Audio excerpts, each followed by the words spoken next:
Intro. L'affaire Jack l'Éventreur est officiellement close. Ce n'est pas du clickbait. C'est un fait scientifique. Après 137 ans, de nouvelles preuves ADN ont confirmé son identité. Nous allons révéler le nom, la science et l'histoire.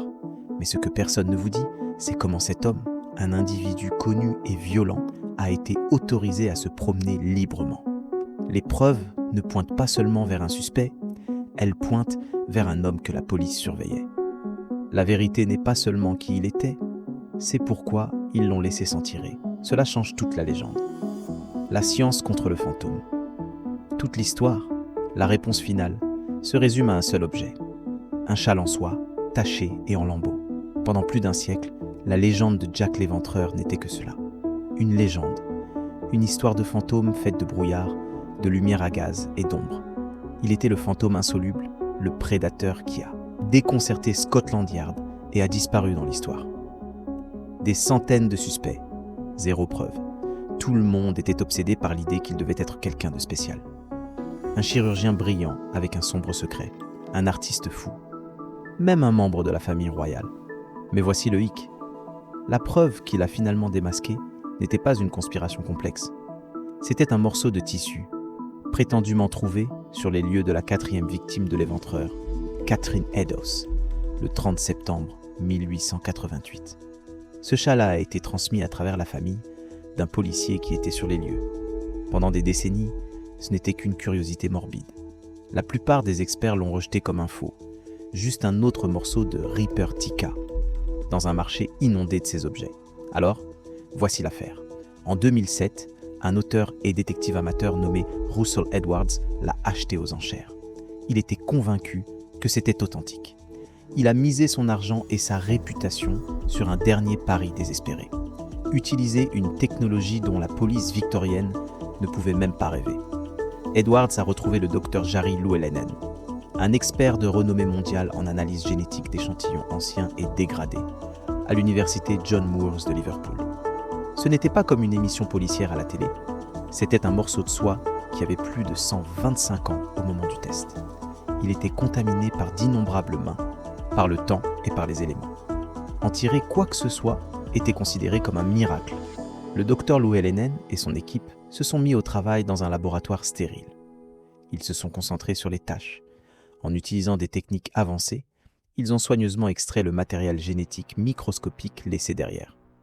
Ils cherchaient quelque chose appelé ADN mitochondrial ou ADNMT. Ce que la plupart des gens ne réalisent pas, c'est que l'ADNMT est un voyageur temporel génétique. Contrairement à l'ADN ordinaire, qui est un mélange des deux parents, vous n'obtenez l'ADNMT que de votre mère. Elle l'a obtenu de sa mère, et ainsi de suite, transmis dans une lignée féminine ininterrompue pendant des milliers d'années. Il est résistant, il dure longtemps, et c'est l'outil parfait pour résoudre une affaire historique. Le premier test était simple. Le châle était-il même réel ? L'équipe a retrouvé une descendante vivante de la sœur de Catherine Eddowes. Ils ont pris un échantillon et l'ont comparé à l'ADN des taches de sang sur le châle. C'était une correspondance parfaite. Le châle était réel. Il avait été sur les lieux, imbibé du sang de la victime. Cela seul était une découverte massive. Mais ensuite, ils ont trouvé autre chose. Mélangé à l'ADN de la victime, se trouvèrent d'autres traces d'échantillons. Plus précisément, des échantillons compatibles avec du sperme. C'était ça. C'était la signature génétique du coupable, laissée derrière dans son moment de rage horrifique. Maintenant venait l'étape finale. Edwards et l'équipe avaient un suspect principal. Un homme dont le nom était déjà murmuré dans les dossiers de police originaux. Ils ont retrouvé une descendante vivante de la lignée féminine de la sœur de ce suspect. Ils ont obtenu un échantillon. Ils ont fait le test. Encore une fois, c'était une correspondance. Après 137 ans, la science pointait, avec une certitude de 100%, vers un seul homme. Et ce n'est pas celui que vous pensez. Ce n'était pas un prince. Ce n'était pas un médecin. Ce n'était pas un artiste célèbre. Son nom était Aaron Kosminski. Mais Kosminski n'était pas une nouvelle découverte. C'était l'homme que la police soupçonnait depuis le début. Le secret de l'asile. Le nom Aaron Kosminski ne signifie rien pour la plupart des gens. Ce n'est pas un nom qui vend des livres ou inspire des films à succès. Et c'est exactement le point. Le facteur wow, ici, n'est pas que l'éventreur était une célébrité glamour. Le facteur wow est qu'il était un immigrant polonais de 23 ans qui travaillait comme coiffeur au cœur même de Whitechapel. Ce n'était pas un fantôme, c'était un local. Et la police savait exactement qui il était. Kosminski avait fui la Pologne, alors parti de l'Empire russe, pour échapper aux pogroms brutaux et était arrivé à Londres avec sa famille, s'installant dans l'East End. De l'avis de tous, c'était un homme profondément troublé. Il était connu pour être mentalement instable, souffrant de ce que les experts modernes croient être une schizophrénie paranoïaque.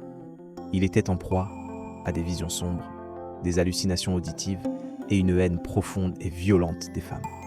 Ce n'est pas juste de la spéculation, c'est ce que la police de l'époque croyait. Alors que le public et les journaux devenaient fous à propos des lettres Dear Boss et des théories sur les médecins fous, les hauts gradés de l'affaire construisaient tranquillement leur propre liste restreinte. Et le nom de Kosminski était tout en haut. Le commissaire en chef Melville McNaughton a écrit un mémo interne célèbre en 1894 qui nommait Kosminski comme suspect principal. Il le décrivait comme un homme qui avait une forte tendance homicide et était hostile aux femmes. Mais voici le hic. La preuve la plus glaçante, la vraie bombe, vient de l'inspecteur en chef Donald Swanson. Swanson était l'homme qui supervisait toute l'enquête sur l'éventreur. Il était sur le terrain chaque jour. Des années plus tard, après sa retraite, il a obtenu une copie des mémoires de son patron. Dans la marge du livre, juste à côté de la section sur l'affaire de l'éventreur, Swanson a griffonné une note privée. Il a écrit que le coupable était Kosminski, l'homme qui avait été envoyé dans un asile et y était mort. Cela change l'histoire. L'officier en charge de l'affaire a confirmé en privé l'identité de l'homme. Et écoutez ça. Kosminski vivait en plein milieu des lieux des meurtres. Il était connu pour être violent. Et puis, en 1891, sa famille l'a finalement fait interner dans un asile, où il est resté pour le reste de sa vie. Et quand les meurtres de Jack l'Éventreur ont-ils cessé ? Exactement quand Aaron Kosminski a été retiré des rues. L'ADN, la chronologie et le témoignage secret de la police pointent tous vers un seul homme, terrifié et violent. C'était le monstre. Mais pour comprendre le monstre, vous devez comprendre le monde cauchemardesque qu'il a créé. Comment ? Londres a créé un monstre. Pour comprendre la terreur, vous devez comprendre le monde qu'il a caché. Le Londres de 1888 n'était pas la charmante ville de haut de forme et de calèche que vous voyez dans les films. Et c'est un euphémisme. C'était un conte de deux villes. Alors que les riches vivaient dans de grandes maisons à l'ouest, l'East End, surtout Whitechapel, était un cauchemar vivant. C'était l'un des endroits les plus surpeuplés, malades et désespérés sur Terre. Plus de 900 000 personnes étaient entassées dans quelques kilomètres carrés, un enchevêtrement de rues étroites et non éclairées, de ruelles sombres et de cours cachés. On parle de densité de population de plus de 1000 personnes par acre. L'air lui-même était toxique. Un épais brouillard jaune, pois cassés, un mélange de brume de rivière et de fumée de charbon noir de milliers de cheminées étouffait la ville. Ce brouillard était si dense qu'on ne pouvait parfois pas voir sa propre main devant son visage. C'était la couverture parfaite pour un prédateur. Il n'y avait pas de filet de sécurité. La pauvreté n'était pas juste un inconvénient. C'était une condamnation à mort potentielle. Le cœur de ce monde était la maison de logement, ou Doss House. C'étaient des endroits sales et horribles, où on pouvait louer un lit, ou même juste une place sur le sol, pour quelques sous la nuit. Certains offraient un cercueil à 4 sous, qui était littéralement une boîte en forme de cercueil pour dormir. D'autres avaient juste une corde tendue à travers la pièce pour que les hommes s'y appuient en dormant debout. Pour les femmes qui sont devenues les victimes de l'éventreur, la vie était une lutte constante et quotidienne pour trouver ses sous pour le lit. Elles feraient n'importe quoi pour le prix d'un lit, juste pour éviter de dormir dans une ruelle sombre. C'est ce qui les rendait si vulnérables. Elles n'étaient pas glamour. C'étaient des femmes d'âge moyen, pauvres et désespérées. Mary Ann Nichols, Annie Chapman, Elizabeth Stride, Catherine Eddowes et Mary Jane Kelly. Elles essayaient de survivre un jour de plus. Elles devaient marcher dans les rues tard la nuit, dans le brouillard et l'obscurité, cherchant n'importe quel moyen de gagner le prix de leur lit. Ce que la plupart des gens ne réalisent pas, c'est que cet environnement ne cachait pas seulement le monstre, il l'aidait. La police était complètement débordée. Ils n'avaient pas de radio, pas de sciences médico-légales, pas de relevé d'empreintes digitales. Leurs principaux outils étaient un sifflet et un bâton en bois. Dans le labyrinthe de Whitechapel, un homme pouvait commettre un acte terrible et disparaître dans le brouillard et la foule en moins d'1 minute. Le prédateur n'avait pas besoin d'être un génie. Il avait juste besoin d'être du coin. Il avait besoin de connaître les ruelles, les ombres et les voies d'évasion. Et il avait besoin de savoir qui choisir. Les femmes si désespérées qu'elles feraient de confiance à un étranger un instant, et si pauvres que personne ne remarquerait leur disparition avant qu'il ne soit bien trop tard. Les rues étaient un piège. Et la police, malgré tous ses efforts, allait être envoyée sur une fausse piste par les médias. Quand un criminel est devenu une légende. Avec la ville, qui criait pour des réponses, la police métropolitaine de Londres a lancé l'une des plus grandes chasses à l'homme de l'histoire. Ils ont inondé Whitechapel de policiers. Ils ont interrogé plus de 2000 personnes. Ils ont détenu et interrogé au moins 80 hommes. Ils ont suivi chaque piste. Alors, pourquoi ont-ils échoué ? Ouais, à ce sujet. Ils ne combattaient pas seulement un homme. Ils combattaient l'époque dans laquelle ils vivaient et ils combattaient un cirque médiatique qu'ils avaient aidé à créer. Premièrement, il n'existait pas de science médico-légale. Le concept de scène de crime était tout nouveau. Quand une victime était trouvée, les foules se précipitaient.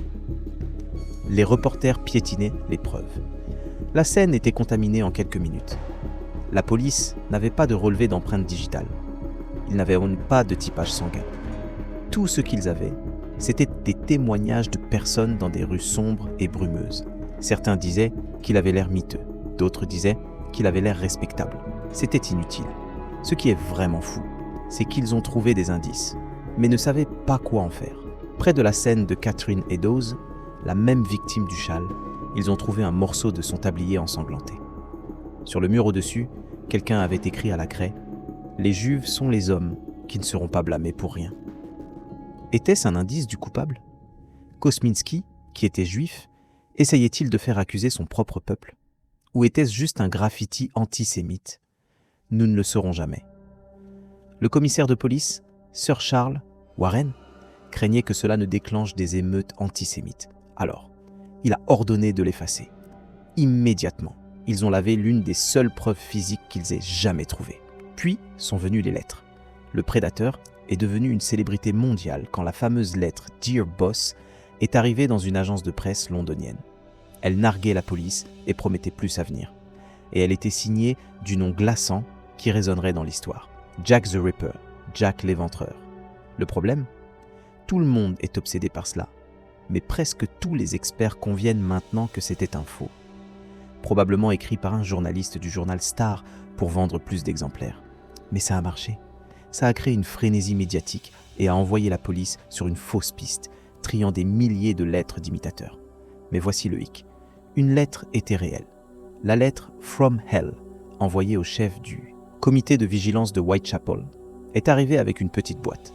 À l'intérieur se trouvait la moitié d'un rein humain conservé. La lettre prétendait qu'il venait de l'une des victimes. Et écoutez ça. Catherine Eddowes avait son rein prélevé par le prédateur. Pendant que le public était obsédé par les fausses lettres et les théories folles sur les médecins et les membres de la famille royale, le vrai prédateur marchait parmi eux. L'affaire est devenue froide. Mais maintenant, 137 ans plus tard, la science a été remise en question. La légende qui ne meurt pas. Alors c'est ça, non ? Affaire classée.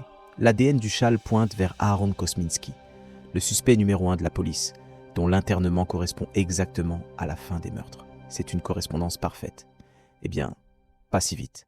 C'est là que l'histoire se complique et où vous devez décider par vous-même. Au moment où les résultats ADN ont été publiés dans le Journal of Forensic Sciences en 2019, les critiques sont sortis en force. Leur plus grand argument, en un mot, contamination. Le châle a plus de 137 ans.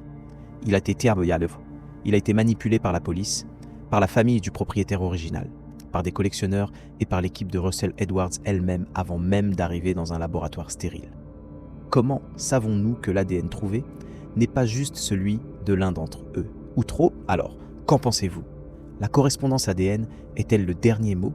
Ou le vrai éventreur se moque-t-il encore de nous depuis les ombres ? Dites-le nous dans les commentaires. Et n'oubliez pas de liker et de vous abonner pour plus de mystères.